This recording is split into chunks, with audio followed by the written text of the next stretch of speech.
ஏற்ற காலத்தில் என் இயேசு உயர்த்துவார். ஏற்ற காலத்தில் என் இயேசு உயர்த்துவார். என் ஏக்கமெல்லாம் அவர் நிறைவேற்றுவார். என் ஏக்கமெல்லாம் அவர் நிறைவேற்றுவார். ஏற்ற காலத்தில் என் இயேசு உயர்த்துவார். ஏற்ற காலத்தில் என் இயேசு உயர்த்துவார். என் ஏக்கமெல்லாம் அவர் நிறைவேற்றுவார்.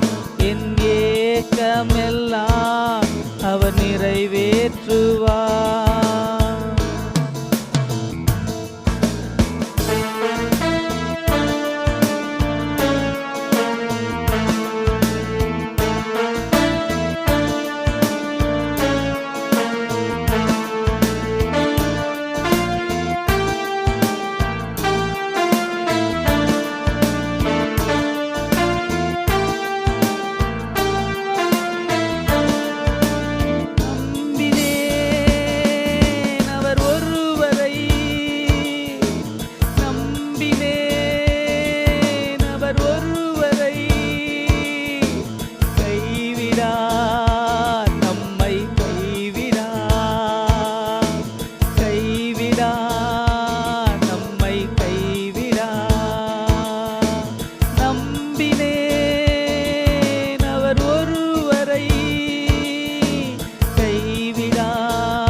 கைவிடா நம்மை கைவிடா.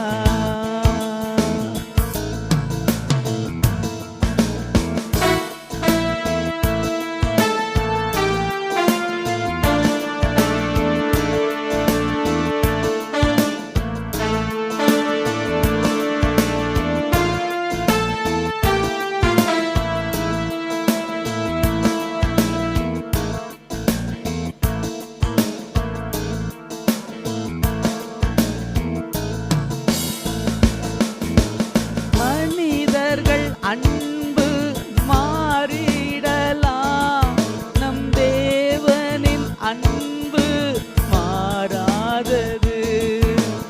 உறவுகள் வேறு துன்னை கைவிடலாம், நம் தேவனின் அன்பு கைவிடாதது. நாம் சிறுக வேண்டும், அவர் பெருக வேண்டும்.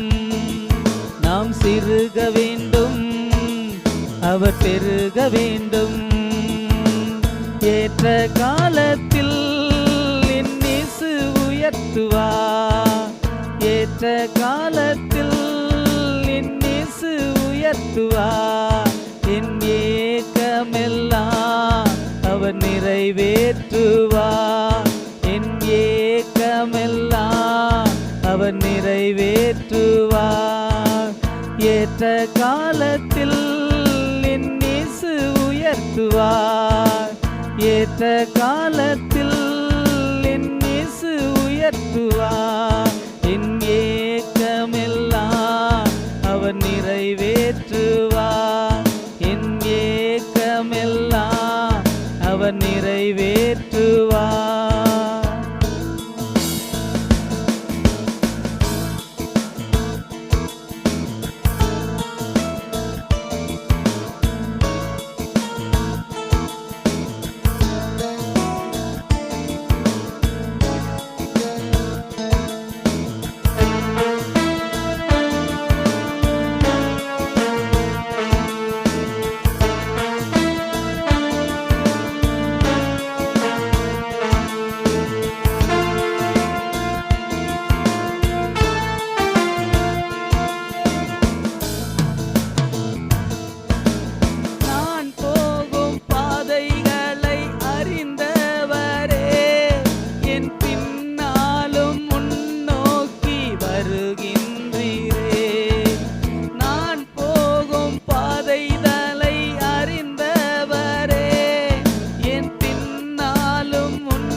தெய்வமே, என் ரட்சகரே, என் நாயனே.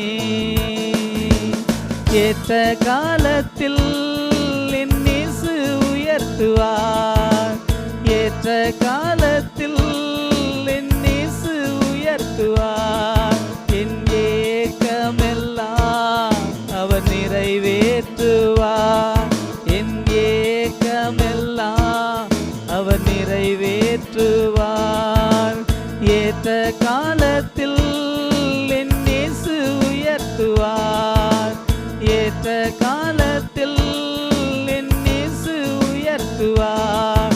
என் ஏக்கமெல்லாம் அவர் நிறைவேற்றுவார். என் ஏக்கமெல்லாம் அவர் நிறைவேற்றுவார்.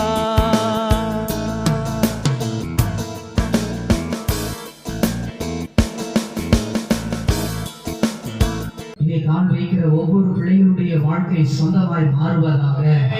எதெல்லாம் சந்திக்கிறார்களோ அதெல்லாம் கிறிஸ்தவர்களுக்கு சொந்தமாக பரலோகத்தில் நிரப்பத்தக்கதான செல்வத்தை கற்றுக் கொடுப்பார். கர்த்தராகிய இயேசுவின் மூலம் வேண்டுகிறோம், வழிநடத்தும் கிருபை நிறைந்த பிதாவே. ஹல்லேலூயா. எல்லாம் எப்படி இருக்கீங்க? வேண்டிய மழை போதுமா? போதுமா? மழை வேணும் இல்லையா?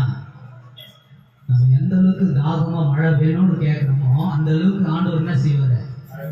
கொடுப்பாருன்றவங்க கை தூக்குங்க, கொடுக்க மாட்டாருன்றவங்க கை ஆப்ஷன் கொடுங்க. கொடுப்பாரா? சொல்லுங்க. நீங்க வார்த்தையை கேட்டு நடந்தா நான் உனக்கு நன்மையை கட்டளையிடுவேன்.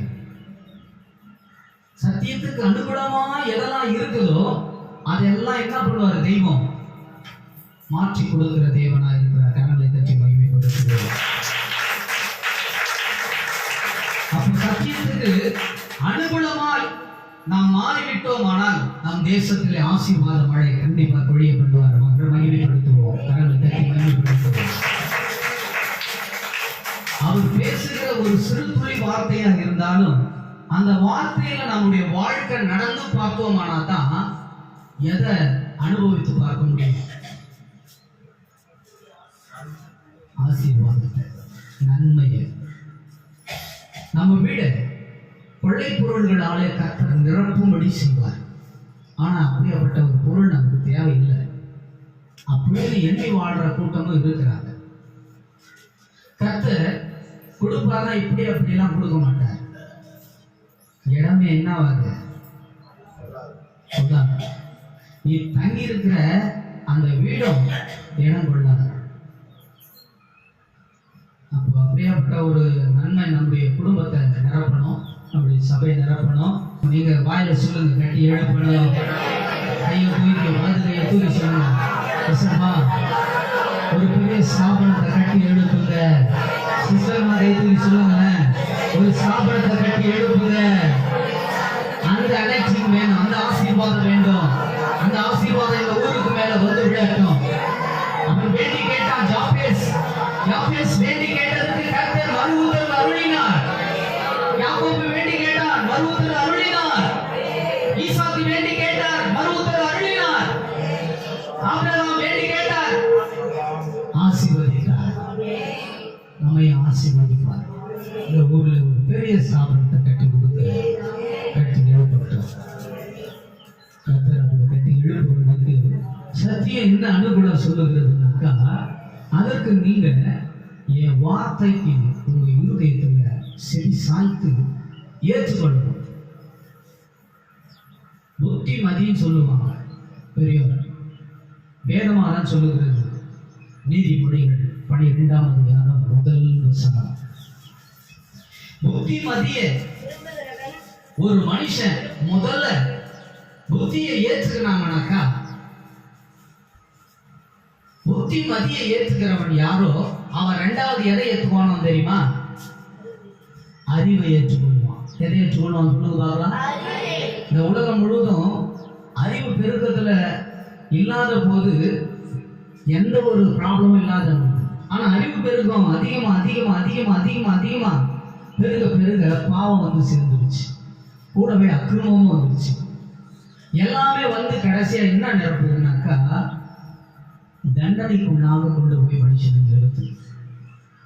அந்த தண்டனை ஒரு பக்கம் நிற்குது, இன்னொரு பக்கம் உலக அறிவு இல்லாம தேவ அறிவை கொஞ்சம் தொட ஆரம்பிக்கும் போது பெரிதான கிருபை வந்து நிற்கிறது.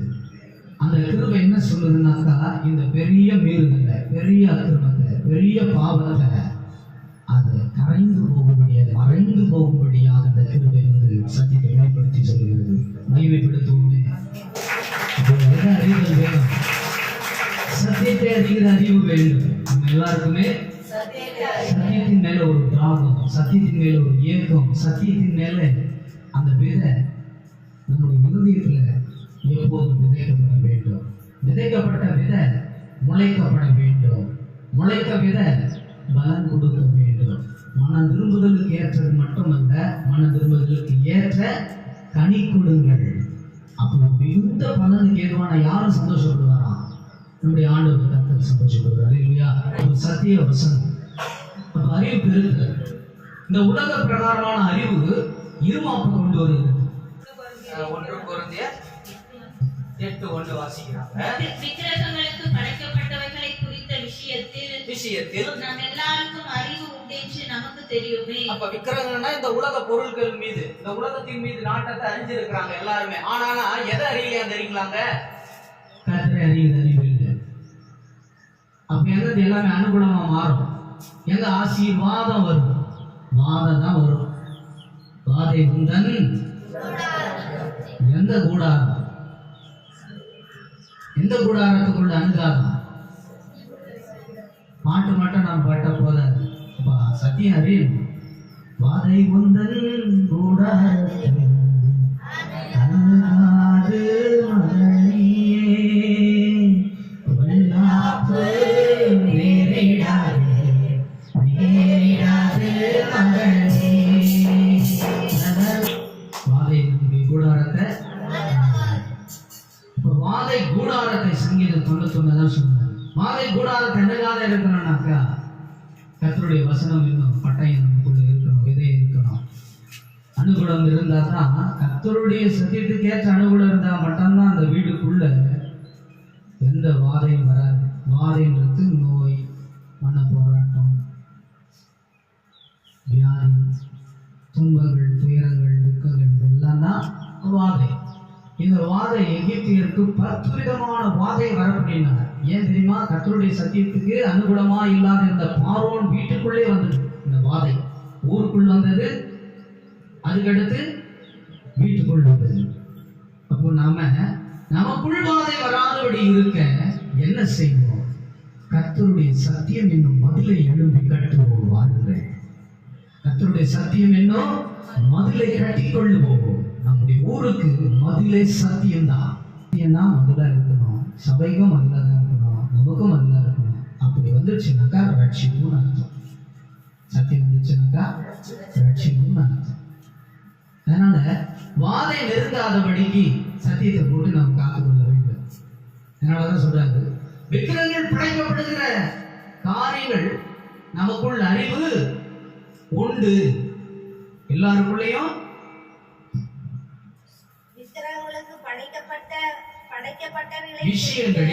விஷயத்தில் நாம் எல்லாருக்கும் அறிவு உண்டு என்று நமக்குள் தெரியுமே. அறிவு இருமாப்பை தரும். என்னதுங்க தரும்? என்னத்தை தரும் சொல்லுங்க பார்க்கலாம். ஆனா தெய்வத்தை அறிகிற அறிவு என்ன உருவாக்கா தெரியும், உண்டு பண்ணா தெரியுங்களா? இருமாப்பை தராது. கொஞ்சம் யோவான் 17ஆம் அதிகாரம் முதல் 2 வசனம் படிக்க பார்க்கலாம்.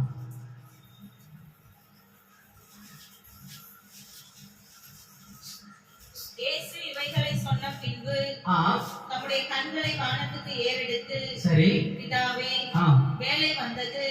நீர் உம்முடைய குமாரனுக்கு தந்தருளின யாவருக்கும் அவர் நித்திய ஜீவனை கொடுக்கும் பொருட்டு மாம்சமான யாவர் மேலும் நீர் அவருக்கு அதிகாரம் கொடுத்தபடியே உம்முடைய குமாரன் உம்மை மகிமைப்படுத்தும்படிக்கு நீர் உம்முடைய குமாரனை ஒன்றான மெய்தேவனாகிய உம்மையும் நீர் அனுப்பினவராகிய இயேசு கிறிஸ்துவையும் அறிவதே நித்திய ஜீவன். யார் அறிகிற அறிவு நித்திய ஜீவனுக்கு உண்டாகுமா? பெரிய இந்த ஜீவனுக்கு மறுவாழ்வு கொடுக்கிறது யார் அறிந்தா மட்டும்தான்? இயேசு கிறிஸ்து. கிறிஸ்துவை அறிகிற அறிவு தான் மனுஷனுக்கு நன்மை உண்டாகிறது. அப்ப நாம எதை குறித்து அதிகமா அறியணும்? இப்ப நமக்கு அறிவு வந்துடுச்சு, இனி நாம எதை தான் தேடுவோம்? கிறிஸ்துவை தான் தேடுவோம். அப்ப கிறிஸ்துவை பற்றிய சொல்லிய வார்த்தைகளை நம்முடைய இருதயத்தில் நிரப்பப்பட்டுச்சுனாக்கா, நம்முடைய வீட்டில் நிரப்புவோமானாக்கா, நம்முடைய சபையை நிரப்புவோமானா, நம்முடைய எல்லையை நிரப்புவோமானா, நம்முடைய ஊரை நிரப்புவோமானாக்கா, நிச்சயம் அதுக்குள்ள என்ன வராதுன்னா வாதை வராது, இருமாப்பு வராது. இருமாப்பு வராது, வாதை வராது. பார்வனுக்கு இருமாப்பு வந்தது, அதனால வாதை வந்தது. அவன் ஊருக்கே அழிவு வந்துருச்சு பாருங்க. அப்ப நமக்குள்ள இருமாப்பு இருக்கக்கூடாது. உலக அறிவை வெறுத்து கிறிஸ்துவை அறிகிற அறிவு. 1 கொரிந்தியர்ல தான் பவுல் எழுதுறாரு, கிறிஸ்துவை அறிகிற அறிவு வாசம் எங்களிடத்தில் என்ன பண்ணப்படுகிறது? பரிபூரணமாய் வெளிப்படுத்தப்படுகிறது.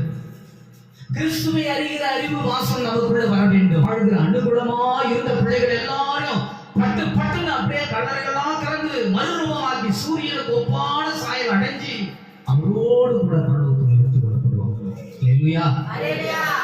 அப்ப நாம எதை அறியணும்? அவரை வருகை அறியணும், அவரை அறியணும், அவருடைய சத்தியத்தை அறியணும். ஒன்றான மெய்தேவனாகிய அவரை அறிகிற அறிவு வேணும். அதனாலதான் கிறிஸ்துவை பத்தி சொல்றாரு பவுல். கிறிஸ்துவுக்குள் எப்பொழுதும் எங்களை வெற்றி சிறக்க பண்ணி 2 கொரிந்தியர் 2:14 படிக்கிறாங்க. கிறிஸ்துவுக்குள் எப்பொழுதும் எங்களை வெற்றி சிறக்க பண்ணி, கிறிஸ்துவுக்குள்ளே நம்மை வெற்றி சிறக்க பண்ணி, எல்லா இடங்களிலேயும் எல்லா இடத்திலேயும் எங்களை கொண்டு நம்மை கொண்டு அவரை அறிகிற அறிவின் வாசனையை வெளிப்படுத்துகிற தேவனுக்கு ஸ்தோத்திரம். அவரை அறிகிற அறிவுதான் எல்லா இடத்திலும் போய் சொல்லணும் ஒழிய நம்மை பற்றி சொல்லுகிறதுக்கு ஒண்ணுமே கிடையாதான். அதனாலதான் பெரிய ஒரு ஆசீர்வாதத்தை கொடுத்துட்டார். பெரிய ஒரு ஆசீர்வாதத்தை கொடுத்தார் பைபிள்ல. ஆபிரகாம் ஆதியாகமம் 13ஆம் அதிகாரம் 3ஆம் வசனம். ஒரு பஞ்சம் உண்டாயிற்று. யார் நிமித்தம்னாக்கா தேவன் நிமித்தம் தான் பஞ்சம் வந்துருச்சு. ஆசீர்வாதமா இருந்தவன், நல்ல செல்வந்தனா இருந்தவன். ஆதியாகமம் 12:1 எடுத்தீங்கன்னாக்கா, அவன் ஆசீர்வாதமா அந்த பூமியை விட்டு தேவன் சொன்ன வார்த்தைக்கு கீழ்ப்படிந்து வெளியே புறப்பட்டு போன்னு சொன்னார். அப்போது நான் உன்னை ஆசீர்வதிக்கவே ஆசீர்வதித்து உன் பேரை பெருமைப்படுத்துவேன், நீ ஆசீர்வாதமா இருப்பாய். வாக்குத்தத்தம் பண்ணி அனுப்பிட்டார். போற இடமெல்லாம் பலிபீடத்தை கட்டி ஜெபம் பண்ணி பலிபீடத்தை ஒவ்வொரு ஊர்களா கட்டிட்டு போயிட்டே இருக்கிறார். இப்ப என்னவா போயிட்டு இருக்காரு? பரதேசியா போயிட்டு இருக்கிறார். ஒண்ணு இல்லாதவனுக்கு பேர் தானே பரதேசி இல்லையா? இப்ப ஆபிரகாம் என்ன இருக்குது? சகல சம்பத்தும் இருக்குது, ஆடுக்குது மாடுக்குது எல்லாம் இருக்குது. ஆனா என்ன சொல்றாரு தெரியுமா? ஆண்டவரே ஒரு அடியான பரதேசி.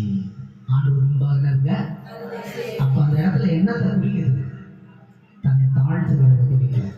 அப்ப எந்த அளவுக்கு தேவனை பற்றியும் அறிஞ்சிருந்தாக்கா, நான் ஒரு பரதேசிப்பா, நான் திட்டற்ற பிள்ளை, எனக்கு அப்பா அம்மா இருந்தோம், இப்ப நான் தனியா தான் இருக்கேன், பெருமையா இருக்கு, எனக்கு யாரும் இல்லை, நீங்க மட்டும் தான், உங்களுடைய துணைக்காரன் தான் எங்களுக்கு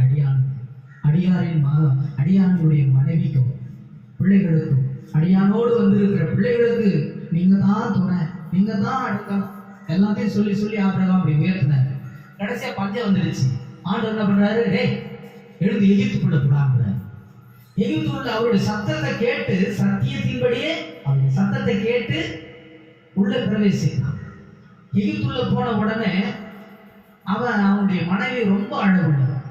இவள் மேல யாருக்கு கண்ணோக்கம் வந்துருதுன்னா, அந்த தேசத்துல இருக்கிற அரசனுக்கு கண்ணோக்கம் வந்தது.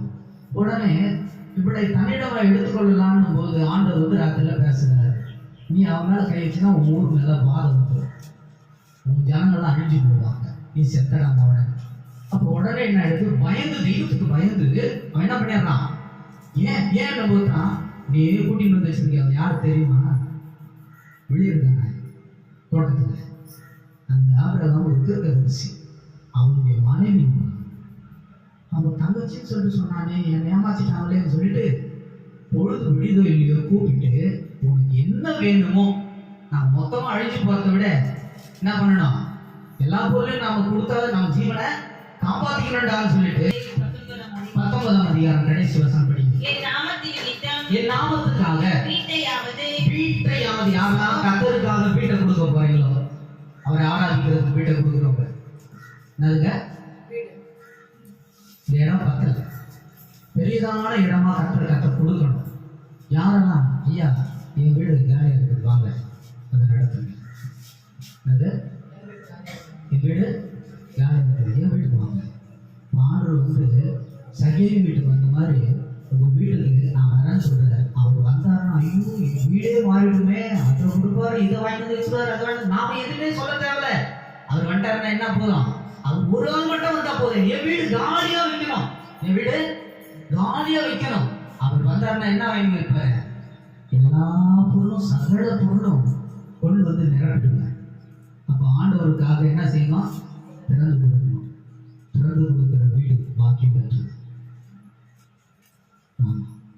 அதான் சொல்றது, என் நாமத்துக்காக வீட்டையாவது சகோதரனையாவது ஒரு ஊழியத்திற்காக வாரத்துல ஒரு நாளாவது நான் கூட வரணும், என் வேலையை விட்டுட்டு வரணும். நான் கூட சகோதரியாவது, தகப்பனையாவது, அப்பாவையாவது, தாயையாவது, மனைவியாவது, பிள்ளைகளையாவது, நிலங்களையாவது விட்டவன் எவனோ அவன் நூறத்தனையாய் அடைந்து. அங்க ஆபிரகாம் ஆதியாகமம் 12ல இழக்கிறான், இங்க புதிய ஏற்பாட்டுல இழக்கிறாங்க. என்ன நிரப்பப்படுறதுன்றது முக்கியமான தேவை நமக்கு. முடிவு என்ன சொல்றாரு பாருங்க, அவன் நூறத்தனையாய் அடைந்து. அவன் எத்தனை அடைவானா? ஒண்ணு குத்தனா ஒண்ணுதான் கொடுப்பான். இந்த ஊரு இல்லையா, எங்கமே என்ன பண்ணுவான்? வட்டிக்கு கூட கொடுக்குறோம் பணத்தை என்ன பண்ண மாட்டான்.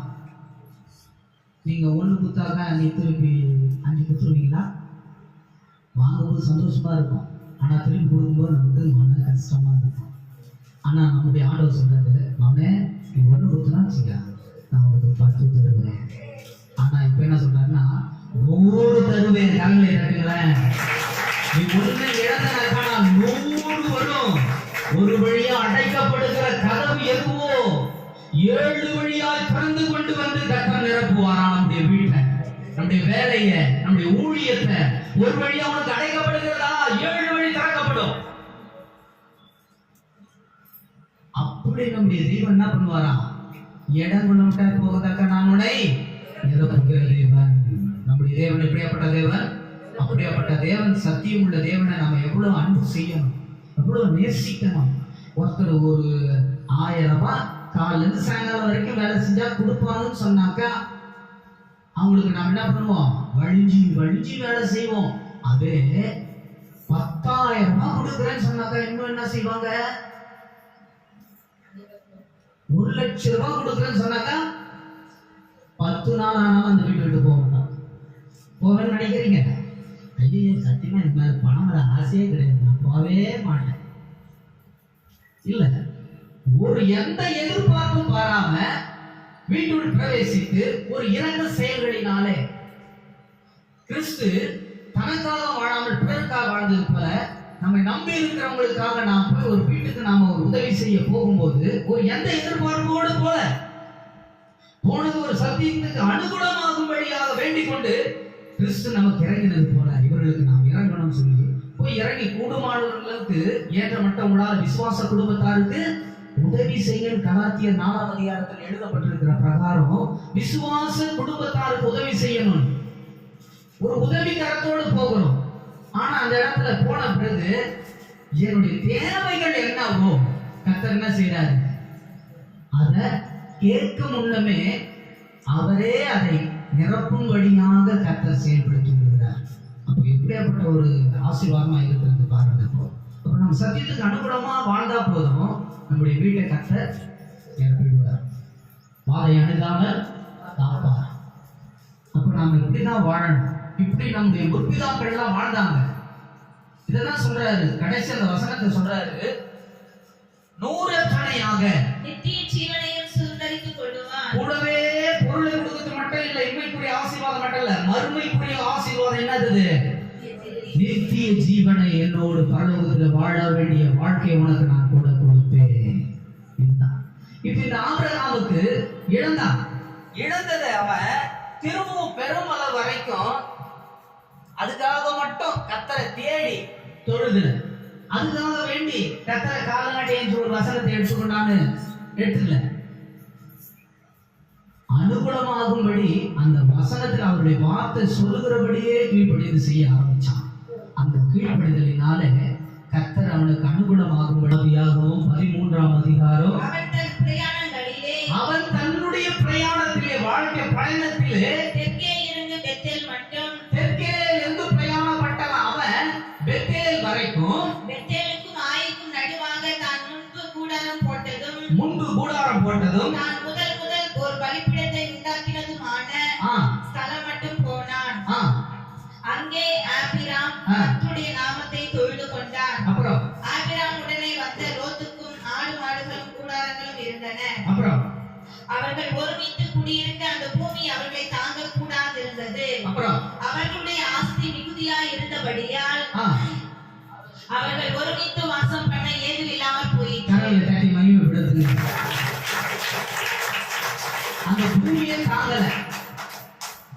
ஆயிக்கும் பெத்தேலுக்கும் நடுவே கூடாரம் போட சொன்னார் ஆண்டவர். அவருடைய வார்த்தையை கேட்டு என்ன பண்ணாரு? கூடாரம் போட்டாரு.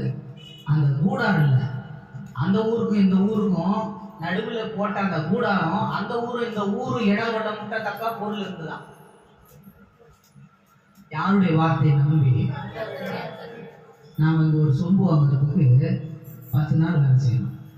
ஒரு கிணம் வாங்குறதுக்கு 5 நாள் ஊழியம் செய்யணும். இல்ல, நீ அவருடைய வார்த்தையின்படி செஞ்சு பாரு. அனுகூலமா கர்த்தர் அந்த வீட்டை எப்படி நிரப்புறாருங்க. பொருள் வைக்கிறதுக்கு என்ன இருக்குங்க? என்ன இருக்காருங்க? என்ன கேட்டாலும் யார்கிட்ட கேளு? கர்த்தருடைய வார்த்தையின்படி விட்டுட்டு வந்திருக்குற நீ கேளு, செய்வார். நீ அவருடைய சத்தியத்தின்படி தகப்பனே தாயாவது வெறுத்து விட்டுட்டு வான்னு சொன்னாரு. அந்த வார்த்தையில பிரதிஷ்டையில உண்மை உத்தமமான ஒரு ஊழியத்தை நாம் செய்யணும். இப்படி நாம் நிற்கும் போது அந்த இடத்துல கர்த்தர் என்ன பண்ணுவாரு? கண்டிப்பா கொடுக்கிற வார்த்தை. ஆபிரகாமுக்கு அப்படிதான் வார்த்தை உண்டானது, சத்தியம் உண்டானது. நீ என் சொல்லுக்கு கீழ்ப்படிவாயானா இப்போது உன் தேசத்தை விட்டு, உன் இனத்தை விட்டு, உன் ஜனத்தை விட்டு புறப்படு. ஆண்டவருடைய வார்த்தைய தேராவ கிட்ட போய் ஆபிரகாம் பேசுறாரு அப்பா கிட்ட. அப்பா, டேடி, என்னை தெய்வம் பேசிச்சு, சாமி பேசிச்சு, நான் போலான்னு பிளான்ல இருக்கிறேன். என் பொண்டாடி கூட கூட்டின்னு போயிடுறேன். நீங்க என்ன சொல்றீங்கன்னு? யாரா பேசுறது, என்னடா பேசுறது, எப்படா பேசுனாங்க, என்னடா என்னதுன்னே தெரியாத நீ பாட்டுன்னு போனா எப்படா போவடா? அவங்க சொல்லுக்கு கீழ்ப்படிந்து தாய் தகப்பனை எல்லாரையும் வெறுத்துட்டு கடந்து செல்ல ஆரம்பிச்சாரு. போகும்போது தன்னுடையத போகும்போது எடுத்துன்னு போனார், விட்டுட்டு போகிறார். நான் கூட அங்கே கேட்டுக்கிட்டாங்க, பின்னாடி இருக்காரு எங்கள் அப்பா, கேளுங்க என்ன கூட கேட்டுக்கிறதா இல்லையா? ஒன்று எனக்கு உண்டான பாகத்தை நீங்கள் வச்சுக்கின்னு பணத்தையாக கொடுங்க, இல்லையா என்ன பண்ணாதீங்க. பெரிய பையன்கிட்ட வாங்கிக்கின்னு இந்த இடத்த எடுத்துக்கின்னு எனக்கு கொடுக்க சொல்லி, இல்லைன்னா நானா வித்தேன் வேற அப்படின்னா. அப்போ இது எதுக்குன்னாக்கா, யாருடைய முதல்ல உன்னுடையதை கர்த்தர் கேட்பார். சிறு பையனிடத்துல மலை பிரசங்கத்துல ஆண்டவர் என்ன செஞ்சாரு? 3 நாள் பிரசங்கம் பண்ணிட்டு இருக்காரு உட்கார்ந்து. அப்ப 3 நாள் பிரசங்கத்துல பேதுரு சொல்றாரு எழுப்பி, ஆண்டவரே இந்த ஜனங்களை பொழுது போச்சு போக விட்டுடுவோம் அப்படின்னு சொல்லிட்டு. ஏன்னு கேட்டாங்க, இவங்களுக்கு சாப்பாடு இல்லை. அப்ப அதுக்கு அடுத்து சொல்றாரு, உங்ககிட்ட யாருக்கிட்ட எந்த புறா அப்படின்றாரு. எங்க கிட்ட இவங்க ஒத்தரா 2 பேரா ஆகி கொடுக்குது, இவ்வளவு பேருக்கு எங்க போறது? அப்ப யாருக்கிட்ட என்னதான் கேளுன்னு ஒரு சிறு பையன் ஓடி வந்து என்ன செய்யறான்? ஐயா, என்கிட்ட இந்த அப்போ 2 மீன் இருக்குதுன்னா அதை கூட கூட்டத்துல இருக்கிறவங்க யாரோ ஒருத்தர் கொடுத்தாங்க. ஒண்ணு வந்தவங்க கொடுக்கணும், இல்லையா அந்த கூட்டத்துல இருக்கிறவங்க கொடுக்கணும். இப்படிதான் தெய்வம் நம்மளை ஆசீர்வதிப்பாரு. ஓ, எதுவுமே இல்லாம ஆண்டவரே நாங்க எது இல்லாத வந்துட்டோம், ஏசப்பா நீங்க ஆசீர்வதிக்கணும். இல்ல, நான் உனக்கு கொடுத்துருக்கு ஏதாவது ஒண்ணு கொடுத்துருவீங்க. சின்னது ஏதாவது எடுத்துக்குவா, சின்னதாவது எடுத்துருவா, அப்பதான் நான் பெருசா கொடுப்பேன் உனக்கு. அப்போ இவங்க கொண்டு வந்து கொடுத்தத ஆண்டவர் என்ன பண்ணாரு? 5000 பேருக்கு மேற்பட்டவர்களுக்கு அதை பழகி பெருக செய்து ஆசீர்வதித்தவர். பிறகு என்ன பண்ணாரு? அதை மீதியும் மீர்ந்ததான். அப்படிதான் நம்முடைய தெய்வம் கொடுக்கும்போது அப்படி செய்வார். ஆபிரகாம் வரும்போது வெறுமையா வரல, அவனுக்கு உண்டானதை கொண்டு வந்தான். ஆனா அவன் சொன்ன வார்த்தை என்ன தெரியுமா? நானு பணம் பேசி நான் பரதேசி. பரதேசி அறதேசி இதுதான் முற்பிலாக்கள் எல்லாமே சொல்லிக்கணும் வார்த்தை. ஏன்னா தாழ்த்துது, அங்க தாழ்த்திக்கிறது. எவ்வளவு இருந்தாலும் சரி, ஆஸ்தி இருந்தாலும் சரி, நாங்கள் ஒன்றும் இல்லாம உமது அடியாண்டவர், உமது பிள்ளை ஆண்டவர், எல்லாம் உங்க கிருபை, எல்லாம் உங்க தயவு, எல்லாம் உங்க இறக்க செயல் அப்படின்னு தான் நம்ம யாரை உயர்த்தணும். ஆனாக்கா எவ்வளவு உயர்ந்து உயர்ந்து போனாலும் யாரை வேண்டாம் உயர்த்தி பேசணும். அப்படி கர்த்தரை பேசினா உயர்த்தி ஐ லெவலுக்கு பரலோகத்துக்கு தூக்கி போயிடுவார் ராஜா, பரலோகத்துக்கே தூக்கி போயிடுவார். இதெல்லாம் ஏன் வல்லமையில, ஏன் பலத்துல, ஏன் உழைப்புல, ஏன் கண்ணீர் ஜபத்துல, ஏன் உபவாசத்துல, ஏன் இரவு பகலும் நான் வேத வாசித்ததுல அப்படின்னு சொன்னோம்னாக்கா அடுத்த நிமிஷமே ஆண்டவருக்கு ஸ்டாப் பண்ணி விடுறாங்க. இப்ப சொன்னேன்ல, அதெல்லாம் மொத்தம் மூமெண்ட் பண்ணி பாருங்க. அதனால நாம் அப்படி கால்குலேஷன் பண்ணி பார்க்க கூடாது. எல்லாம் யாருடைய தயவு? ஆண்டவருடைய தயவு. அவர் நம்மேல் தயவு கொண்டு இருக்கிறார், நம்மேல் தயவு பெருத்தவராக இருக்கிறார், அன்பு பெருத்தவராக இருக்கிறார், சகலத்தையும் பெருங்கெடுத்தவராக இருக்கிறார். அதனால தான் ஆபிரகாம் தங்கியிருந்த வீட்டை கர்த்தர் என்ன செய்தார்னா அந்த தேசத்தை வீடா மாத்தினாரு. அதுக்கடுத்து அந்த ஊருக்கும் இந்த ஊருக்கும் பொருட்கள் கொண்டு வந்த பொருட்களை இடங்களும் போகத்தக்கதாக கர்த்தர் நிரப்பினார். அப்போ இன்றைக்கும் நம்மை நிரப்ப விரும்புகிறார். அப்போ அவர் நிரப்பத்தக்கதாக மாறினா நம்ம என்ன செய்யணும் சொல்லுங்க பார்க்கலாம். வெறுமையா வரக்கூடாது. அதனாலதான் நானும் கேட்டேன், எனக்கு உண்டானதை எனக்கு சொல்லுங்க, நீ கொடுங்க. ஆண்டவர் என்ன செய்வாரு? உங்க வீட்டை அப்ப ஆசீர்வதிப்பார். அப்பதான் ஆசீர்வதிப்பார். உண்மையா சொல்றேங்க, ஊழியத்துக்கு வந்துட்ட பிறகு இல்ல விசுவாசிகளை மாறிட்ட பிறகோ கொடுக்கறதுக்கு மட்டும் தயக்கப்படக்கூடாது. ஆபிரகாம் விசுவாச தந்தையின் பேர் எடுக்கப்பட்டது காரணம் என்ன தெரியுங்களா? அவன் எல்லாத்தையும் கர்த்தருக்காக இழந்தவன். அதனாலதான் விசுவாசத்தின் தந்தையின் பேர் எடுக்கப்பட்டவன். விசுவாசம்னாலே முதல்ல இழத்தான், கொடுக்கத்தான். ஆனா கொடுக்கறதுக்கு பல மடங்கு தெய்வம் என்ன செய்வாங்க? நம்மை திருப்பி நிரப்புகிற தெய்வமா இருக்கிறார். அதனால இந்த வார்த்தையை நம்முடைய மனதுக்குள்ள வைத்துக் கொள்ள வேண்டும். இப்படி அவருடைய முற்பிதாக்கள் சத்தியத்துல நீதியில கை கொண்டு ஒவ்வொரு நாளும் நடப்பித்து வந்ததுனால அதுக்கு அடுத்த ஜெனரேஷன் இதே மாதிரி ஈசாக்குக்கு அவருடைய மகனுக்கு ஏற்படுகிறது ஒரு பஞ்சம். அவன் எப்படி கர்த்தருக்கு முன்பாக தெய்வ பயத்தோடு இருந்தானோ அதே மாதிரி பிள்ளை என்ன பண்றான்? தெய்வ பயத்தோடு இருக்கான். பஞ்சம் வருது. எங்க தான் சொல்றாரு? எகிப்துக்கு போடான்னாரு. எகிப்துல அவனுடைய வீட்டை என்ன பண்ணாரு கர்த்தர்? அதே மாதிரி ஆசீர்வதித்து நிரப்பினாரு. அதுக்கடுத்து யாக்கோபு வராரு, அவருடைய பிள்ளை, மூன்றாவது தலைமுறை. யாக்கோபு கர்த்தர் என்ன பண்றாரு? அம்மா உபதேசம் பண்றாங்க. அம்மா வந்து என்ன சொல்லிடுறாங்க? நீ வந்து எங்க போ, அண்ணனுக்கு தம்பிக்கும் சண்டை வந்துடுச்சு, அப்பா கிட்ட ஆசீர்வாதம் வாங்கிறதுக்கு வந்த போது என்னை எல்லாத்தையும் ஏமாத்திட்டான்னு பிரச்சனையா போச்சு. இப்போ எங்க போக சொல்றாருன்னா மாமா வீட்டுக்கு போ. இந்த ஸ்டோரேஜ்ல நினைச்சு பார்க்கும்போது இப்ப நான் வந்து எங்க மாமா வீட்டுக்கு போயிடலாம். ஒவ்வொன்றும் சொல்லிட்டு வரேன். இது நான் என்னுடைய கதையை பேசுறேன்றது இல்லை, இந்த வாழ்க்கையை கர்த்தர் இதெல்லாம் எப்படி மாற்றி வச்சிருக்காருன்றத உட்கார்ந்து தியானம் பண்ணி பார்க்க. இப்போ கடைசியா பார்க்க நான் மாமா வீட்டுக்கு லாபான் வீட்டுக்கு நீ ஓடி போப்பா, நான் சொல்லுகிற வரைக்கும் நீ அந்த வீட்டை விட்டு வராதே இரு, போப்பா உன்னை சமாதானம் ஆகட்டும்னு சொல்லிட்டு அம்மா சொல்றாங்க. ரெபேக்கா சொன்ன சொல்லுக்கு என்ன பண்ணாங்க? உள்ள கீழ்ப்படிஞ்சு சின்னவன் வீடு விட்டு போயிட்டான். போகும்போது அவனும் வெறுமையாக போனான். அவனுக்கு உண்டானதை இழுத்துன்னு போறான். அந்த தேசத்துக்கு கரை கடக்க கிட்ட இடையிற நேரத்துல இருள் சொன்னது. அவன் அங்க தங்கலானும் போது பார்த்தனாக்கா கல்வர்கள் வந்து திருடர்கள் வந்து என்ன பண்ணாங்க? அவனுடைய பொருள் எல்லாம் கொள்ளையிட்டு கொண்டு போனாங்க. அந்த தேசத்துல அவன் அகதேசியா இருக்கிறான். தங்கி இரவில் ஒரு கல் எடுத்து வைத்து அது மேல அவன் தூங்க ஆரம்பிக்கிறான். இரவுல தேவ தூதர்கள் இறங்குகிறது ஏறுகிறத பார்க்கிறான். இந்த ஸ்தலம் எவ்வளவு பயங்கரமா இருக்குது என்று சொல்லி அவைகள் மேல அந்த கல் எடுத்து ராத்திரி முழுவதும் தூங்கியிருந்த அந்த கல்லை நிமித்தி அது மேல எண்ணெய் வார்த்து அதுக்கு பெத்தேல் என்று பெயரிட்டு அபிஷேகம் பண்றான். இது தேவனுடைய வீட்டுக்கு வாசல் படியா இருக்குது, வாசலா இருக்குது. தேவரே உங்கள் அடியான எங்கள் மாமா வீட்டுக்கு போய் சமாதானத்தோடு திரும்பி சகல நீர் அங்க எனக்கு என்னெல்லாம் கொடுப்பீங்களோ அதுல எல்லாவற்றிலும் உமக்கு நான் என்ன செய்வேன்? தசம பாகத்தை நீ அங்க கொடுக்கறது எல்லாவற்றிலும் உமக்கு நான் தசம பாகம் கொடுப்பேன்னு சொல்லி அந்த இடத்துல பொருத்தனை பண்ணி கொண்டு கடந்து போகிறான். அந்த இடத்துல தங்குறான். அதுக்கு அடுத்து என்ன ஆகுது? அவன் வேலை செய்ய வேலை செய்ய தொடங்குறான், ஆடு மேய்க்க ஆரம்பிக்கிறான். 17 வருஷம் போகுது அந்த ஊர்ல அவன் தங்கி இருக்குது. 18வது 19வது வருஷத்துல என்ன பண்றான், திரும்பி அவனுடைய சொந்த ஊருக்கு வர்றதுக்கு பிரயாணம் பண்றான். அப்ப பிரயாணப்பட்டு வரும்போது தான் இந்த வாசகத்தை நம்ம வாசிக்கிறோம். ஆதியாகமம் 32ஆம் அதிகாரத்துல அவன் என்ன சொல்றான்னாக்கா, முதல் வாசகத்துல இருந்து வருவோம். யாக்கோபு பிரயாணம் பண்ணுகையில் தேவதூதர்கள் அவனை சந்தித்தார்கள். யாக்கோபு அவர்களை கண்டபோது இது தேவனுடைய சேனை என்று சொல்லி அந்த ஸ்தலத்திற்கு மக்னாயிம் என்று பெயரிட்டான்.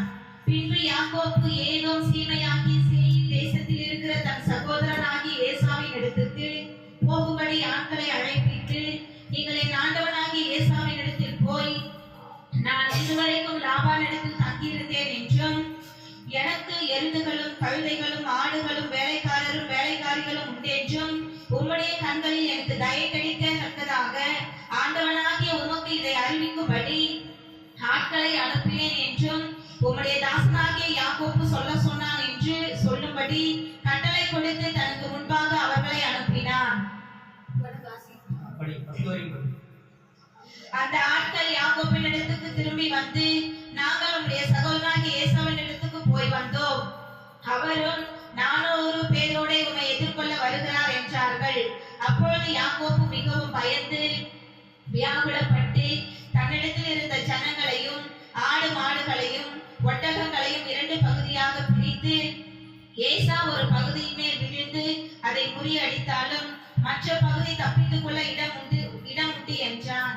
பின்பு யாக்கோபு, என் தகப்பனாகிய ஆபிரகாமின் தேவனும் என் தகப்பனாகிய ஈசாக்கின் தேவனுமாய் இருக்கிறவரே, உன் தேசத்துக்கும் உன் இனத்தாரிடத்துக்கும் திரும்பி போ, உனக்கு நன்மை செய்வேன் என்று என்னுடனே சொல்லி இருக்கிற கர்த்தாவே, அடியேனுக்கு தேவரீர் காண்பித்த எல்லா தயவுக்கும் எல்லா சத்தியத்துக்கும் நான் எவ்வளவேனும் பாத்திரன் அல்ல.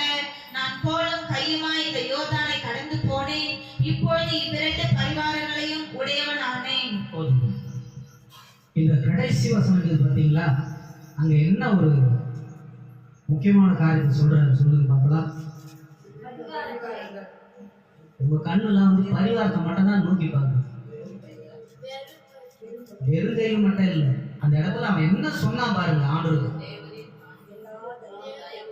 எல்லா தயவுக்கும் எல்லா சத்தியத்திற்கும் அந்த இடத்துல பெருமையா தன்னை தாழ்த்தான். இவ்வளவு இருக்குது. ஆபிரகாமுக்கு யாக்கோபுக்கு என்ன இருக்குது, லாபான் கிட்ட இருந்து கொண்டு வந்த ஆடு மாடு ஒட்டகம் எவ்வளவோ இருக்குது பாருங்க. இதெல்லாம் இவ்வளவு இருந்தும் 2 பகுதியை பிரிச்சுட்டான். முதல்ல ஒரு என்ன பண்ணிட்டான், கொஞ்சம் பேரை பிரிச்சு ஜனங்களை 70 பேரை, கொஞ்சம் பேர் என்ன பண்ணிட்டான், 70 பேர் வந்தாங்க. ஏசா யாக்கோபு வர போறான்றது தகவல் தெரிஞ்சிருச்சு. அவன் எவ்வளவு பேருனாக்கா சுமார் ஒரு 400 பேர் அனுப்பி வைக்கிறான். யாரை கொள்றதுக்கு, என் ஆசீர்வாதத்தை எல்லாத்தையும் புடிக்கணும்னே, வாடா உன்னைக்கு உன்னை வெட்டி போடாம கூட பார்த்தர்லடான்னு சொல்லி அவ்வளோ வந்தவன், ஒருவேளை இந்த பொருட்கள்லாம் பார்த்தாவது எங்க அண்ணன் என்ன ஆகுனா மனம் மாறிடுவாருன்னு சொல்லி தயவு செய்வாருன்னு சொல்லி இவன் அனுப்புனான். ஃபர்ஸ்ட் ஒரு டீம்ஸ் அனுப்பிட்டான், 2வது ஒரு டீம்ஸ் பிரிச்சு அனுப்புறான். தாயும் பிள்ளைங்களை எல்லாரையும் அனுப்பிட்டு இவருக்கு வரல. இவர் இருக்கிறாரு தேசத்துல நின்றுட்டார். நின்று என்ன பண்றாரு, தனித்து ஜெபிக்க நின்றுட்டார். ஜெபிக்க நின்றுட்ட உடனே கர்த்தர் என்ன செய்யறாரு, ஒண்ணு இவன் பொருளுக்கு மடியணும், இல்லையா என் பிள்ளைங்களை என் மனைவிகள்லாம் பார்த்து, இந்த பிள்ளைங்களெல்லாம் இந்த வேலைக்காரங்கெல்லாம் பார்த்து அவன் இறக்க வைக்கணும், எனக்கு என்னை வாழ வைக்கணும், என்னை வாழ்றதுக்காக இருக்கிறத பார்த்தாவது என்னை வாழ விட்டுறணும் சொல்லுவாங்கல்ல. விட்டுறா, அவனுக்கு 2 பையங்கிறான், விட்டுற விடுப்பா, நீங்க இருந்தாலும் நாளைக்கு கடை கொடுத்துருவோம் விடுப்பா, அவளை துண்டு போட்டு இழுத்துட்டு போவாதுப்பா சொல்லுவாங்கல்ல, கடன் வாங்கிட்டாங்க. இது போல அண்ணங்காரனுக்கு இவன் இறந்து கிடைக்கிறதுக்கு எதெல்லாம் சப்போர்ட்டிங் பண்ணான். ஆனா இதையும் நம்பல. இப்ப என்ன தெரியுமா இருக்கிறான், முழங்கால ஜபத்துல இருக்கான். இத்தனை பேர் அனுப்பிச்சான், முழங்கால ஜபத்துல இருக்கிறான். ஜபத்துல இருந்து போராடி இரவு முழுவதும் ஜெபித்தான். ஆண்டவர் என்ன செஞ்சுட்டாரு தெரியுங்களா, 24 இருந்து 25 வரைக்கும் 32 24 25 இருந்து படிங்க. யாக்கோபு பிந்தி தனித்திருந்தான். அப்பொழுது ஒரு புருஷன் பொழுது விடியும் அளவும் அவனுடனே போராடி அவனை மேற்கொள்ளாததை கண்டு அவனுடைய தொடை சந்தை தொட்டார். அதனால் அவனுடனே போராடுகையில் யாக்கோபின் தொடை சந்து சுருக்கிற்று. அவர், நான் போகட்டும், பொழுது விடுகிறது என்றார். அதற்கு அவன், நீர் என்னை ஆசீர்வதித்தால் ஒழிய உம்மை போக விடேன் என்றான். இப்ப ஆசீர்வச்சதுல போதாதா? நான் கேட்கிறேன், நம்ம ஜனங்களுக்கு என்ன மாதிரி ஆளுன்னு நினைக்கிறீங்க? எம்மாத்தம் கொடுத்தாலும் என்ன ஆகுது சொல்லுவோம், பொழுது கொடுக்குறோம். எம்மாத்தம் கொடுத்தாலும் ராத்திரியாவே தெரியுமே, பொழுது வெடியாதே. எம்மாதம் கொடுத்தாலும் பாலை நிலம் போல இருக்கக்கூடாது. நல்ல விதைக்கப்பட்ட நிலமாக மாறணும். அதான் ஏசாயா 58 சொன்னார், நீர் பாய்ச்சலான தோட்டத்தை போன்றோம், பற்றாத நீரூற்றை போன்றோ இருந்தார். அப்படி நம்முடைய தெய்வம் நம்மளை ஆசீர்வதிக்கிறாங்க. நீ எவ்வளோத்தை இழந்தாலும் சரி, எவ்வளோ கேட்டாலும் கொடுத்துக்கிட்டே தான் இருப்பார். ஆனால் நம்ம கிட்ட என்ன இருக்கணும்னாக்கா, தாழ்வு, கீழ்ப்படி, பெருமை இருக்கக்கூடாது, இருமாப்பு இருக்கக்கூடாது. இதெல்லாம் வந்தாக்க நம்ம எல்லாமே என்ன ஆகிடும், மொத்தமாக போயிடும். அதான் சொல்றாரு, நான் உன்னை, நீர் என்னை ஆசீர்வதித்தால் ஒழிய உம்மை போக விட மாட்டேன் என்றார். அவர், உன் பெயர் என்ன என்று கேட்டார். யாக்கோபு என்றான். அப்பொழுது அவர், உன் பேர் இனி யாக்கோபு எனப்படாமல் இஸ்ரவேல் எனப்படும், தேவனோடு மனிதரோடும் போராடி மேற்கொண்டாயே என்றார். அப்பொழுது யாக்கோபு, உம்முடைய நாமத்தை எனக்கு அறிவிக்க வேண்டும் என்று கேட்டான். அதற்கு அவர், நீ என் நாமத்தை கேட்பானேன் என்று சொல்லி அங்கே அவனை ஆசீர்வதித்தார். ஏன் தெரியுமா? அவர் நாமத்தை சொல்லல. நீ ஏன்டா என் பேரை கேட்கற, என் நாமத்தை ஏன் கேளு, என் நாமத்தை சொல்லிட்டேன்னா என்ன பண்ணுவ? ஈஸியா நீ அந்த நாமத்தை பேரை சொல்லி சொல்லி கேட்க ஆரம்பிச்சு சொல்லிடுவேன். ஆனா தெய்வம் அப்படிலாம் பயப்பட மாட்டார், கவலைப்படாதீங்க. இப்ப இயேசுன்னு நாமத்தில் தான் பாவ மன்னிப்பு உண்டாகுதுன்னு தெரியும். எத்தனை பேருக்கு தெரியுமோ? இயேசுவின் நாமத்தை சொன்னா மட்டும் தான் யெகோவான்னு சொல்லி பாருங்களா பேர் ஓடுதாங்க. யெகோவா, அதோனா, எல்ஷடா, தேவனுடைய நாமத்துல சொல்றேன். அப்ப கேட்க வேண்டிய நாமம் என்ன? ஓட்ட வேண்டிய நாமம் என்ன? இயேசுவின் நாமத்தை கொடு, உடனே ஆளை விடு அப்படின்னு அது ஓடிடும். நீ கொடு, அது ஆளை விடுன்னு ஓடிடும். அப்ப அந்த நாமத்தை உங்களுக்கு தெரிஞ்சிருக்கணும். அதனால நீ ஏன் என் நாமத்தை கேட்கிற, ஆளை விடுற, நான் உன்னை ஆசீர்வதிக்கிறேன், உன் பேர் என்ன அதை மட்டும் சொல்லு, நான் உன்னை ஆசீர்வதிச்சு போயினே இருக்கிறேன்ப்பா, நீ என்ன விடமாட்ட பொழுது, பொழுது விடிஞ்சது, நான் போகணும், என்ன விடுன்னா. இங்க யாருக்கிட்ட போய் அவன் யுத்தம் பண்ணல, அவன் சகோதரன் ஏசா கிட்ட போய் யுத்தம் பண்ணல, சண்டை பண்ணல. ஆனா யாருக்கு தான் யுத்தம்? அண்ணன் தம்பிக்கு தான் யுத்தம். ஆனா இவன் யாரோட யுத்தம் பண்ண தெரியுங்களா? கர்த்தரோட யுத்தம் பண்ண ஆரம்பிச்சான். நாமெல்லாம் யாரோட யுத்தம் பண்ணுறது தெரியுமா? உதவாக்காரன் கிட்ட தான் ஒரு யுத்தம் பண்ணுகிறோம். எல்லாருக்கும் உதவுடன் கரத்தை நின்றார், அவர்கிட்ட யுத்தம் பண்ணுங்க. கர்த்தரோடு நீ யுத்தம் பண்ணா, கர்த்தர் உனக்காக யுத்தம் பண்ண இறங்குவார். அதுக்குன்னு அவர்கிட்ட சண்டை போடுறது கிடையாது. என்ன, நீங்க கொடுத்தால் ஒழிய அப்படின்னு முழங்கால இருந்து ஜெபித்தால் ஒழிய நம்ம வர முடியாது. அப்ப நம்ம ஜெபவர் அதிகமா நேசித்து அவரை நீ நிரப்புவாருன்னு சொல்லனாக்கா நிச்சயம் நிரப்புவார். என் பிள்ளைகளை நடத்துவாரு, ஆண்டவர் நடத்துவாரு. எப்படி நாம இந்த பிள்ளைகளை வச்சு வாழ்க்கை வாழ போறோமோ, எப்படி இந்த பிள்ளைகளை தர சேர்க்க போகிறோமோ கவலை விடுங்க. நம்முடைய ஆண்டவருக்கு அறிவோடு மருத்துவ உயிரோடு இருந்த செல்வந்த போவாஸ் அடையாளமாக இருக்கிறவர் இருக்கிறார். நம்முடைய வீட்டை நிரப்புகிற தேவர், நம்முடைய வாழ்க்கையை நிரப்புகிற தேவர், நம்முடைய கரங்களை சோர்ந்து போகாதபடி பலப்படுத்துகிற தேவர், கரங்களை கட்டி மகிமைப்படுத்த வைக்கிற தேவர், அவருடைய நாமத்தை சொல்லி சொல்லி மகிமைப்படுத்த வைக்கிற தேவர். வேறு நாமம் இல்லை, இயேசுவின் நாமமே அல்லாமல் வேறு நாமத்தில் இல்லை.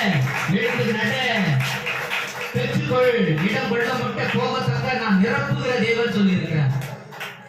யாக்கோபுடைய வாழ்க்கையில அந்த இரு பரிவாரத்தை பார்க்கல, ரெண்டு மனைவியால, லாபானால இதெல்லாம் நடந்தது, இதெல்லாம் கிடைக்கப்பட்டதுன்றது அந்த சந்தோஷத்தை மட்டும் அவன் பார்க்கல. எல்லாவிடத்துக்கும் அனுகூலமாக தயவு செய்தீங்க, எனக்கு எங்க மாமா வீட்டுல வந்து சேர்த்துக்கொள்ள தயவு செய்தீங்க. ஆண்டவரே, நான் விரும்பினோட அந்த திருடனுக்கு பயந்தது உடையாந்த மழைக்காலம் தேடி வந்தேன், எனக்கு நீங்க தயவு செய்து நீங்க மாமா கண்கள்ல எனக்கு கிடைக்க செய்து உதவிட கரத்தை நீட்டு நீங்க தயவு செய்தீங்க. அதுக்கடுத்து நான் அந்த இடத்துல இருந்து அவ்விடத்திலிருந்து என்னை ஆசீர்வதித்த தேவன் நீங்க. அதை சத்தியத்தினாலே கொண்டு நான் அனுகூலமா கை கொண்டு என் முற்பிதாக்களை எல்லாம் சொன்னதெல்லாம் நான் கை கொண்டு பாத்திரமா வாழ்ந்ததுனால நீங்க எல்லாம் அனுகூலமாகும்படியா வாழ்க்கையில செய்றீங்க. ஆனா இந்த சத்தியத்திற்கும் நீ காட்டின தயவுக்கு நான் பாத்திரவானே இல்லைப்பா. சத்தியமா சொல்றேன், சான்ஸே இல்லை. இதெல்லாம் நான் அடைவேன் நான் வாழ்க்கையில நினைக்கல. இப்படி நான் நடக்கணும் என் குடும்பத்துல நான் நினைக்கல. நான் பிரிந்து போக நினைக்கல. நான் இப்படி தனியா இருப்பேன் நான் நினைக்கல. எல்லாத்தையும் பறித்து கொண்டாங்க நான் நினைக்கல. எல்லாமே இழந்து போய் நான் நிற்பேன்னு நினைக்கல. இப்படி இந்த நிலையில நான் உயர்த்தப்படுவேன்றதை நினைக்கல. இதுக்கு நான் பாத்திரவானே அல்ல. அதுதான் பரலோக ராஜ்யம். அழகோ, படிப்போ, அறிவோ, உன்னுடைய திறமையோ பார்த்து கொடுக்கறது கிடையாது. பரலோகத்தில் ஒருத்தருக்கு இடம் அவனுடைய தாழ்மை கீழ்ப்படிதலை பார்த்து தான் கொடுக்கறது பரலோகம். அப்போ நம்ம எவ்வளவுதான் அறிவுப்படுத்தவங்களா இருந்தாலும் என்ன இல்லை, தாழ்மை இல்லைனாக்கா, கீழ்ப்படிதல் இல்லைனாக்கா ஒன்றும் இல்லை. அதனால சொல்றாங்க எல்லாம் அவங்க கிருபைன்றாங்க. புதிய ஏற்பாடு, பழைய ஏற்பாடு நம்ம பசுவோம் என்ன சொல்றாங்கக்கா, எல்லாம் அவருடைய தயவு. அவர் சத்தியத்துக்கு அனுகூலமாகும்படியாக சபையை ஏற்படுத்திய நாளிலே சத்தியத்தை கொடுத்து கொண்டிருக்கிறார். அப்ப நம்ம சத்தியத்துக்கு அனுகூலமாகும்படியான வாழ்க்கை தான் வாழணும்னாக்கா, வாழ்வோம்னாக்கா நிச்சயம் அவர் நம்ம என்ன செய்வாரு, வெறுமையா விட மாட்டார். யாக்கோபை கர்த்தர் ஆசீர்வதித்து உயர்த்தினது போல நம்முடைய வாழ்க்கையில் கர்த்தர் ஆசீர்வதித்து உயர்த்துகிற, நம்முடைய தலைகளை உயர்த்துகிற தேவன் நம்மோடு கூட இருப்பார். அவர் நமக்கு தலையா இருக்கிறார். அவர் சத்தத்துக்கு நாம கீழ்ப்படியணும். அதே போல உங்களை நடத்துகிற தலைகளுக்கு கொஞ்சம் தலை வணங்குங்க. நீங்க உங்களை உயர்த்தி கொள்ளாம உங்களை தாழ்த்து, அப்போது உயர்த்தப்படுவீங்க. தன்னை தானே தாழ்த்துகிறவர் உயர்த்தப்படுவார். தன்னை தானே உயர்த்துகிறவர் தாழ்த்தப்படுவார். நான் கத்திற்கு உங்களால் தாழ்மை அடையணும். ஒருவருக்கு ஒரு தாழ்மையாக இருக்கணும். நீங்க நடத்தியிருப்பவர்களுக்கு தாழ்மையாக இருக்கணும். தெய்வத்துக்கு உண்டாக தாழ்மையை படிச்சுக்கணும். ஒருவருக்கு ஒருவர் தாழ்மை, மன தாழ்மையோடு ஏற்றுக்கிறார். மத்திய 11:27-28 சொன்னார், என்னிடத்தில் வந்து கற்றுக்கொள்ளுங்கள், நான் சாந்தமும் தாழ்மையுமாய் இருக்கிறேன் ஆண்டவர் சொன்னார். அவருடைய வார்த்தையை ஏற்றுக்கொண்ட அவங்கள் ஆத்மாவுக்கு இணைப்பார்களை கர்த்தர் கட்டளையிடுவார். சோர்ந்து போக வேண்டாம். இல்லையா? அப்ப யாக்கோபு இரு பரிவாரம் எல்லாரும் அதான் சொல்லுவாங்க. ஆனா அந்த இரு பரிவாரம் வந்தாலும் யாக்கோபுடைய வாழ்க்கை மீண்டும் செழிப்பானதற்கு இன்னொருத்த சண்டை போட்டான். யுத்தம் பண்ணணும்னு வந்தவன் வாக்குத்தத்தம் பெற்ற அந்த யாக்கோபு கடைசியா சொல்றாரு, யாக்கோபுக்கு விரோதமான மந்திரமில்லை, இஸ்ரவேலுக்கு விரோதமான குறி சொல்லுதல் இல்லை. கர்த்தர் அவனோடு இருந்து மனுஷரோடு தேவனோடு அவன் மேற்கொண்டு ஜெயம் கொண்டான் என்று எழுதப்பட்டிருக்கிறது. அப்ப அவன் மனுஷரோடும் தேவனோடும் போராடி மேற்கொண்டான். அப்போ அவனுடைய போராட்டம் என்ன மாதிரி இருக்குதுனாக்கா, ஜபம் என்னும் போராயம், புதிய ஏற்பாட்டுல சத்தியம் என்னும் போராயம். நம்முடைய சத்தியத்துக்குள்ள நம்முடைய இருதயத்தை நிரப்பணும், வீட்டை நிரப்பணும், ஜபத்துக்குள்ளாய் நிரப்பணும்.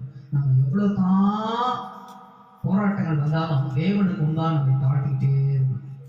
நம்ம ஊரெல்லாம் 1000 பேசிக்கிட்டே இருப்பாங்க. பேசுற வாயெல்லாம் அடக்க முடியாதுங்க. பேசுற வாய் ஒரு வாயினா அடக்கலாம், பல வாயா ஆகி போச்சுனாக்கா ஒரு காவாயா இருந்தாக்கா அடக்கலாம். சாத்தனூர் டேம்ல பல காவாய் இருக்குது. நீங்க பாக்குற அந்த டேம் அணையில ஒரு காவாயா வந்தா தண்ணி அடைக்கலாம், நிறுத்தி வச்சா பயிர்களுக்கு பிற்காலத்துல உதவன்ட்டு. ஆனா உள்ள மேலேயே ரொம்ப வர அளவுக்கு கணவாயெல்லாம் ஓபன் செஞ்சா கூட ஏதோ நிறுத்தி ஓரளவுக்கு வந்தா பரவாயில்ல. வெள்ளம் அதிகமா புரண்டு வந்துடுச்சுனாக்கா டேமே அடிச்சுன்னு போயிடும். அதுக்கு என்ன செய்யணும்? கரைக்கும், அலைக்கும், மழைக்கும், சீற்றங்கள், இயற்கை சீற்றங்கள் எல்லாம் யாருடைய கரத்தில் இருக்குது? கர்த்தரை நோக்கி கூப்பிடு, அவர் எல்லா இறைச்சல்களையும் அடக்கி போடுவார். பயப்படாதே என்பார். சீஷர் படகுல இருந்தவர் படகு செய்துக்கலாம். அப்ப நம்முடைய படகு நம்முடைய வாழ்க்கையில் இருக்கிறார், அவர் நிற்கிறார், அவர் இருக்கிறார் என்ற நினைவை நாம் மறந்து விடாதபடி அவரையே அறிந்த வைத்துக் கொண்டு வாழ்க்கையின் பயணத்துல தொடர்வோம். கர்த்தர் நம்மை ஆசீர்வதிப்பாராக. யாக்கோபுடைய காரியங்கள் தாழ்த்துகிறது, ஆபிரகாமுடைய காரியம் தாழ்த்துகிறது, ஈசாக்குடைய காரியம் தாழ்த்துகிறது, நம்முடைய காரியம் தாழ்த்துகிறது. கிறிஸ்து என்ன சொல்லியிருக்காரு? தாழ்த்த வேண்டும், தாழ்ந்த உள்ளவர்களுக்கு கிருபை அளிக்கிறார். நம்முடைய தாழ்மை தான் நமக்கு உயர்வு கொடுக்கிறது. பையனுடைய தாழ்மை தான் அது எவ்வளவு உயர்ந்திருக்கிறது, எவ்வளவு முத்தி இருக்குதோ அவ்வளவு தாழ்வு. அப்ப நம்முடைய தாழ்மை தான் தாழ்மையில் இருக்கிறவர்களை கர்த்தர் கண் நோக்கி பார்க்கிறார். நம்முடைய சாமிகள் அதெல்லாம் சொன்னார், தொழுதியில் இருக்கிறவனை தூக்கி அரசனாக்கி அலங்கரித்து சிங்காசனத்திலே அலங்கரித்து அமர செய்கிற தேவனாக இருக்கிறார். நம்முடைய கரங்களையும் நம்முடைய உயர்வையும் எல்லா விதத்துக்கும் அவர் தான் அதிகாரர். அப்படி பிடிச்சி ஓட்டத்தை ஓடுவோம், எழுந்து ஜெபம் செய்வோம்.